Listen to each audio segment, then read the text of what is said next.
નમસ્કાર વિદ્યાર્થી મિત્રો, અત્યારે આપણે ચેપ્ટર નંબર 5 આવક અને ખર્ચના ખ્યાલો કરી રહ્યા છીએ, જેમાં આપણે ઉત્પાદનના જે વિવિધ ખર્ચાઓ છે એના વિશે સમજૂતી મેળવી, જેમાં આપણે સરેરાશ ખર્ચ, સીમાંત ખર્ચ, કુલ ખર્ચ, સ્થિર ખર્ચ, અસ્થિર ખર્ચ, આ બધા ખર્ચાઓ વિશે સમજૂતી મેળવી. હવે પછીનો આપણો જે નેક્સ્ટ ટોપિક છે એ છે સરેરાશ ખર્ચ અને સીમાંત ખર્ચ વચ્ચેનો સંબંધ. એ બેનો સંબંધ કેવો છે? સરેરાશ ખર્ચ અને સીમાંત ખર્ચ. સરેરાશ ખર્ચ કોને કહેવાય? તો જે કુલ ખર્ચ છે, કુલ સ્થિર ખર્ચ અને કુલ અસ્થિર ખર્ચનો સરવાળો, એટલે આપણને કુલ ખર્ચ મળે. કુલ ખર્ચને ઉત્પાદનના એકમો વડે ભાંગીએ એટલે આપણને સરેરાશ ખર્ચ મળે. અને સીમાંત ખર્ચ શું છે કે જેટલું વસ્તુનું ઉત્પાદન કોઈ પણ એકમ કરતું હોય એ ઉત્પાદનમાં એક એકમનો વધારો કરે અથવા તો એક એકમનો ઘટાડો કરવાથી ખર્ચમાં જે ફેરફાર થાય, એક એકમના વધારા ઘટાડાને કારણે જે ખર્ચમાં ફેરફાર થાય તો એને સીમાંત ખર્ચ કહેવાય. તો આપણે સરેરાશ ખર્ચ અને સીમાંત ખર્ચ બંને વસ્તુઓ આપણે એના સૂત્ર અને ઉદાહરણ દ્વારા સમજી ગયા આગળ. તો હવે એ બંનેનો સંબંધ છે એ આપણે અહીંયા આકૃતિ દ્વારા સમજવાનો છે. એના વિશેનું આપણે કોષ્ટક અને આકૃતિ આપેલી છે. ઉત્પાદન ખર્ચના અભ્યાસમાં સરેરાશ ખર્ચ અને સીમાંત ખર્ચ વચ્ચેના સંબંધોનો અભ્યાસ મહત્વનો ગણાય છે. સરેરાશ ખર્ચ એ એકમ દીઠ સરાસરી ઉત્પાદન ખર્ચ છે. સરેરાશ છે એ શું છે? એકમ દીઠ. કેમ કે કુલ ખર્ચ છે એને આપણે ઉત્પાદનના એકમો વડે ભાગીએ એટલે આપણને સરેરાશ ખર્ચ મળે છે. તો સરેરાશ ખર્ચ છે એ એકમ દીઠ સરાસરી છે. અને સીમાંત ખર્ચ એ સીમાંત એકમ ઉત્પાદન કરવાનું ખર્ચ છે. એક વસ્તુના ઉત્પાદનમાં વધારો ઘટાડો કરવામાં આવે, ઉત્પાદન પ્રક્રિયામાં એક એકમના ફેરફારને કારણે જે ખર્ચમાં ફેરફાર થાય એને સીમાંત ખર્ચ કહેવાય. એટલા માટે સીમાંત ખર્ચ એ સીમાંત એકમ ઉત્પન્ન કરતું ખર્ચ છે. ઉત્પાદક લાંબા ગાળે ઉત્પાદન ચાલુ રાખવાનો નિર્ણય ત્યારે લેશે કે જ્યારે તેને મળતી વસ્તુની કિંમત સરેરાશ ખર્ચ કરતાં વધારે હશે. હવે કોઈ પણ ઉત્પાદક હોય એ વસ્તુનું ઉત્પાદન લાંબા ગાળા સુધી ચાલુ રાખવાનો નિર્ણય ક્યારે લે? જ્યારે તેને જે વસ્તુની કિંમત મળે છે, જે વસ્તુના ભાવ મળે છે એ સરેરાશ ખર્ચ કરતાં વધારે હોય ત્યારે એ લાંબા ગાળા માટે વસ્તુનું ઉત્પાદન ચાલુ રાખવાનું નક્કી કરશે. અને ટૂંકા ગાળા માટે વસ્તુનું ઉત્પાદન ચાલુ રાખવાનો નિર્ણય ક્યારે લેશે? જ્યારે એને વસ્તુની કિંમત છે એ કેવી મળે? સીમાંત ખર્ચ કરતાં વધારે હોય. તો લાંબા ગાળે છે એ સરેરાશ ખર્ચ કરતાં વધારે અને ટૂંકા ગાળે સીમાંત ખર્ચ કરતાં વધારે વસ્તુની કિંમત મળે ત્યારે એ ઉત્પાદન છે એ ચાલુ રાખવાનો નિર્ણય લેશે. આમ ઉત્પાદન અંગેના નિર્ણયો લેવામાં સરેરાશ ખર્ચ અને સીમાંત ખર્ચના ખ્યાલો મહત્વના છે. એક ઉદાહરણ અનુસૂચિ અને આકૃતિની મદદથી સરેરાશ ખર્ચ અને સીમાંત ખર્ચના સંબંધને તપાસીએ. આપણને અહીંયા ઉદાહરણ અને આકૃતિ આપેલા છે સંબંધને તપાસવા માટે. ઉદાહરણ આપેલું છે, કોઈ એક પેઢીમાં વસ્તુના ઉત્પાદન માટે સરેરાશ ખર્ચ, સીમાંત ખર્ચ અને કુલ ખર્ચની સ્થિતિ નીચે મુજબની અનુસૂચિમાં દર્શાવ્યા પ્રમાણે છે. કોષ્ટક આપેલું છે, એમાં આપણને ઉત્પાદનના એકમો આપેલા છે, કુલ ખર્ચ રૂપિયામાં, પછી સરેરાશ ખર્ચ રૂપિયામાં અને સીમાંત ખર્ચ રૂપિયામાં આપેલો છે. ઉત્પાદનના એકમો 1, 2, 3, 4, 5, 6, 7. કુલ ખર્ચ છે એ 20, 35, 45, 60, 85, 115, 150 ટોટલ કોસ્ટ.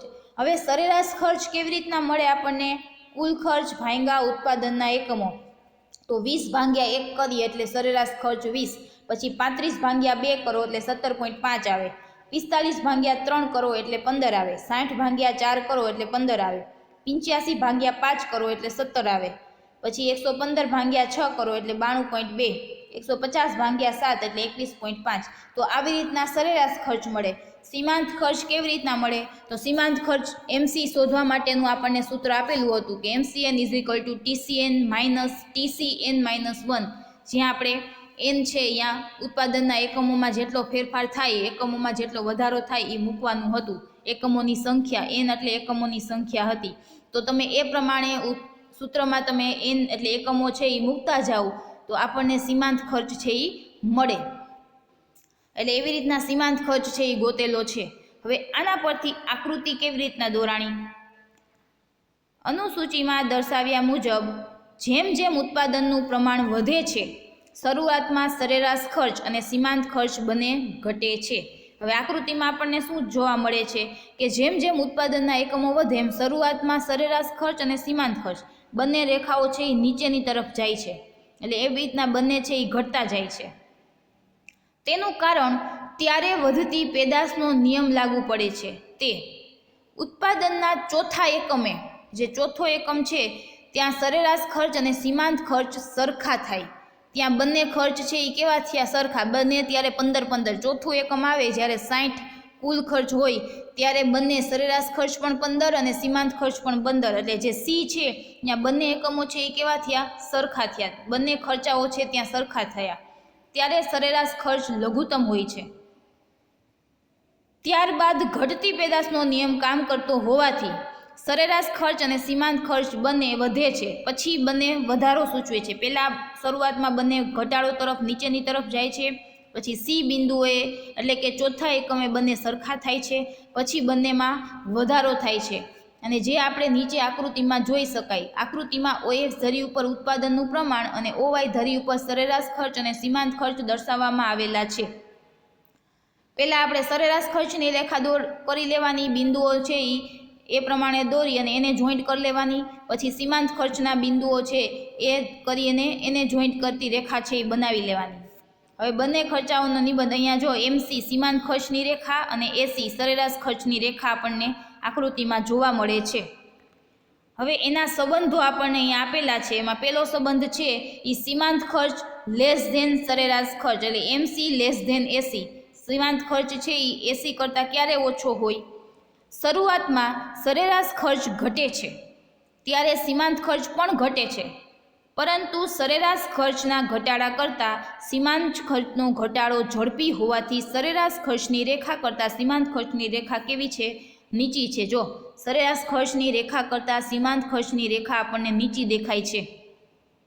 એટલે સીમાંત ખર્ચ શરૂઆતમાં બંનેમાં ઘટાડો થાય છે, પરંતુ એમાં છે એ સરેરાશ ખર્ચની રેખા કરતાં સીમાંત ખર્ચની રેખા છે એ આપણને વધારે નીચી જોવા મળે છે.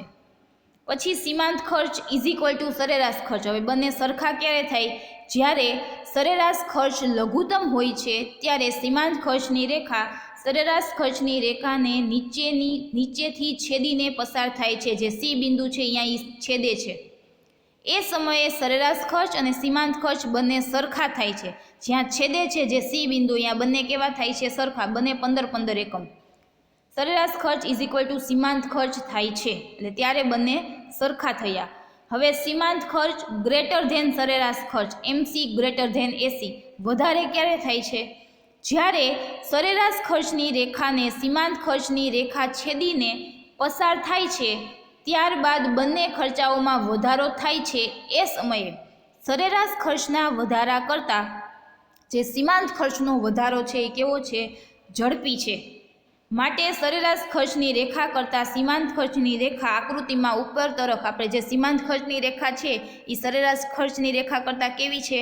ઉપરની તરફ જોવા મળે છે. તો અહીંયા આપણે આ જે ખર્ચનો સંબંધ જોયો, સીમાંત ખર્ચ છે એ ક્યારે સરેરાશ ખર્ચ કરતાં ઓછો, ક્યારે બંને સરખા થાય અને ક્યારે સીમાંત ખર્ચ છે એ સરેરાશ ખર્ચ કરતાં વધુ થાય. તો આ સંબંધ છે એ તમને એક્ઝામમાં 3 માર્કમાં પૂછવામાં આવે છે, જે તમારે કોષ્ટક પરથી આકૃતિ દોરવાની છે અને એ મુજબ જ તમારે લખવાનું છે એનું એક્સપ્લેનેશન. બીજું આમાં કાંઈ છે નહીં. તમે જેમ જેમ આકૃતિ ડ્રો કરતા જાઓ એમ તમારે એનું લખતું જવાનું છે.